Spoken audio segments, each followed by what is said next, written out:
Hey, what's going on, guys? It's Bert Ferguson, your Delaware Realtor here, coming to you guys with another video, and we're going to get right into it. So, earlier this week, this is the week of Labor Day week, the current administration, President Trump, said something very interesting, and that is that he is thinking about declaring a national housing emergency. Of course, I'm going to be your number one source for all real estate news, and I want to get what that means out to the public and out to you and make it make sense if you're thinking about buying a home. All right, so keep watching, even if you're on Facebook, X, Instagram, Snapchat, LinkedIn, wherever you're watching this video, YouTube. Make sure you like the video and share, and let's get right into it. All right, so President Trump this week kind of threatened that he would make a national housing emergency. Now, what does this even mean? So this is very, very interesting, and we're going to get into what it even means, or if it even means anything. But I want to give you guys a little bit of context right now. If you're looking to buy a home or thinking about selling a home and you've been watching the market, you understand that right now we have an affordability issue because of interest rates. For most people, it's making what they can buy a high monthly payment. It makes that a little bit higher for them. And we're also seeing that the average sale price of homes is over $400,000 across the country. And in Delaware, that tracks as well. So we've got an affordability crunch on pricing and affordability. And what that's doing is it's kind of putting a stop on all housing activity. We're still seeing transactions every single day, but what it's doing is it's locking out a lot of buyers and locking out a lot of people who want to sell their home. So what we are seeing is that the current administration wants to do something about it. Even Trump himself has said that our housing market is good, but it could be phenomenal. These are his exact words. And as we know, everyone is watching the Federal Reserve, and they're seeing that President Trump and Fed Chair Powell are kind of at odds because Donald Trump is actually going against intuitive conservative policy, which is allow the markets to correct themselves. Well, Trump is putting pressure on the Federal Reserve to drop interest rates, and that Fed funds rate, although it doesn't track as closely to mortgage rates as a 10-year Treasury yield, and these are things we can get into later, but what it does is it creates an overall sentiment and it allows for banks to start to market better rates. So dropping the Federal Reserve rate for banks will have some positive effect on the housing market.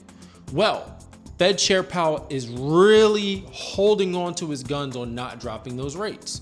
And this is what really would be considered conservative policy and letting the markets work itself out. Those who can buy, those who can sell, and let the market work itself out. And the market will determine what the housing market can do, not artificial or government policy. So with that being said, we're stuck here at this crunch, and the Treasury Secretary, Scott Bessent, is the one who kind of put this information out there. So if any of these names don't sound familiar to you, that's why you're watching this video. We want to make sure you understand what's going on, not only in housing, but what legislation and what government is doing that can affect you purchasing a home. So the Treasury Secretary, who is Scott Bessent, he came out and said that Trump is thinking about making this declaration. And what does this declaration even mean, or what could it look like? They're not really sure. But what I can say is that what that may look like is easing up local restrictions in zoning so that areas that could not build residential homes can now be allowed to build residential homes to create more inventory. Also, what that could look like is creating an easier pathway financially on closing costs. This is something that I find interesting only because most closing costs, some of the bigger bulk of your closing costs, at least here in Delaware, is going to be your transfer tax. When a home is bought or sold in Delaware, there's a tax attached to it. It's 4%. And for first-time home buyers, you only pay a certain portion of your half of that 4%. The seller pays 2% and the buyer pays 2%, right? Well, if you're a first-time home buyer, that's already reduced. What I'm thinking is, how can the federal government have control over something that is a state mandate or a state legislated fee? This is something, as well as zoning, right? So as a general context, everyone knows that real estate is hyper local.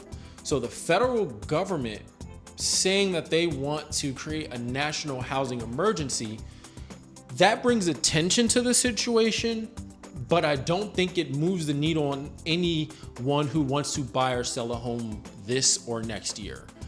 What I do think is that the administration wants to put a spotlight on the housing and also create some urgency around that and allow people to understand that this is very, very important.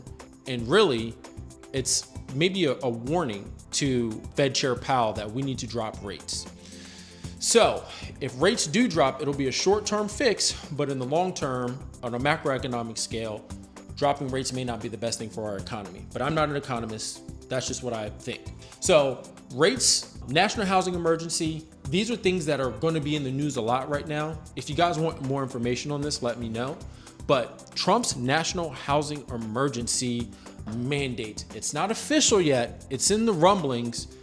And what I want you to know is that it may not have a real effect if you're trying to do something now, but keep your eye on it.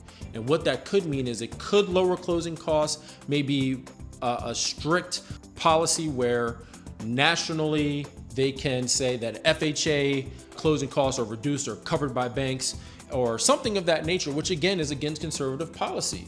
Trump has actually been doing a lot of things that are against conservative policy when it comes to the federal government, investing into private companies and other things of that nature. So keep your eye on this stuff, okay, guys? So that's all I got for today. Make sure you guys like and subscribe. And if you want any more information on this, let me know. All right, I'll talk to you guys later. Bye.